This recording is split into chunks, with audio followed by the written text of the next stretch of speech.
मधुबनी जिले के बेनीपट्टी थाना परिसर में शनिवार को एसडीएम मनीषा व एसडीपीओ नेहा कुमारी की संयुक्त अध्यक्षता में सरस्वती पूजनोत्सव को लेकर शांति समिति की बैठक हुई, जिसमें सामाजिक सौहार्द के बीच सरस्वती पूजनोत्सव मनाए जाने, उपद्रवी तत्वों पर नजर रखने और डीजे साउंड का प्रयोग नहीं करने सहित विभिन्न बिंदुओं पर चर्चा की गई। इस दौरान बैठक में SDM Manisha, SDPO Neha Kumari, CO Dharmdev Chaudhary व बेनीपट्टी थाना अध्यक्ष गौतम कुमार ने उपस्थित जनप्रतिनिधियों व सामाजिक कार्यकर्ताओं से कहा कि सरस्वती पूजा के दौरान सभी सदस्य अपने अपने क्षेत्र में शांतिपूर्ण तरीके से सामाजिक सौहार्द बनाए रखते हुए पूजा संपन्न कराए। कोई भी पूजा समिति के द्वारा डीजे साउंड सिस्टम का उपयोग नहीं किया जाएगा। किसी भी सूरत में डीजे का इस्तेमाल नहीं होगा। डीजे बजाने वालों के खिलाफ सख्त कार्रवाई की जाएगी।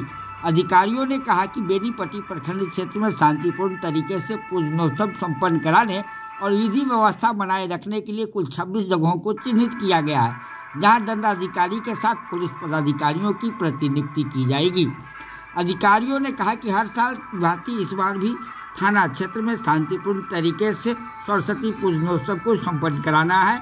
आप सभी लोग प्रशासन को सहयोग करें, इस बार भी पूजा को संपन्न कराएं। अधिकारियों ने उपद्रवी तत्वों के साथ सख्ती से निपटने की बात भी कही।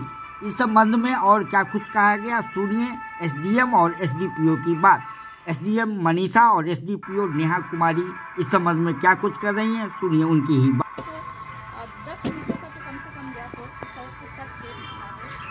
बच्चे जो हैं वो सड़क पे ना आ जाए या इस तरीके से एक ये हो गया। दूसरी बात है कि कहीं भी प्रकार वायरिंग ना लगता है।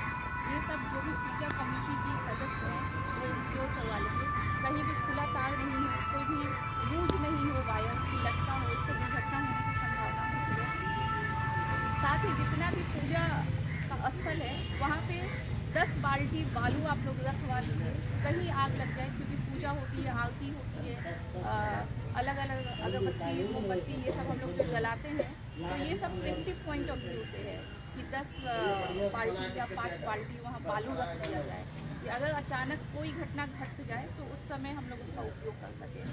साथ ही डीजे बिल्कुल बैन है, डीजे का उपयोग ही नहीं होना है। ये भूल जाना कि डीजे भी कुछ है पूजा के लिए। ये सरस्वती जी की आराधना है, जितनी शांति सादगी से हो जाए उतना बढ़िया है।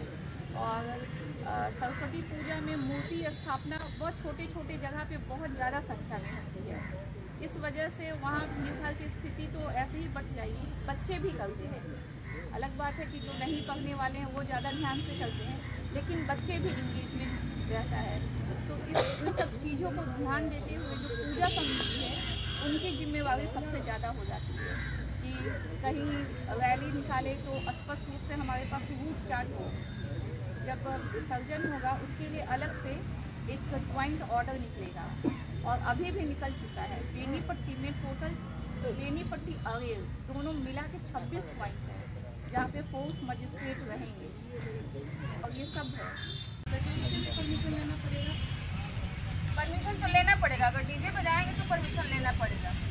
डीजे तो बजने नहीं देंगे, ठीक है। अगर साउंड बॉक्स बजाते हैं तो साउंड बॉक्स बजाने का भी टाइमिंग है। आप सुबह 6 बजे से रात के 10 बजे तक बजा सकते हैं, लेकिन यहाँ पर देखते हैं कि कोई फॉलो करता नहीं है। लेकिन इस तरह का अगर कहीं भी आता है संज्ञान में तो कार्रवाई होगी, क्योंकि सरस्वती पूजा है। तो ऐसे जनरली शादी ब्याह में बजता रहता है तो उतना प्रशासन ध्यान नहीं देता है, लेकिन अगर चाहे तो कार्रवाई कर सकते हैं।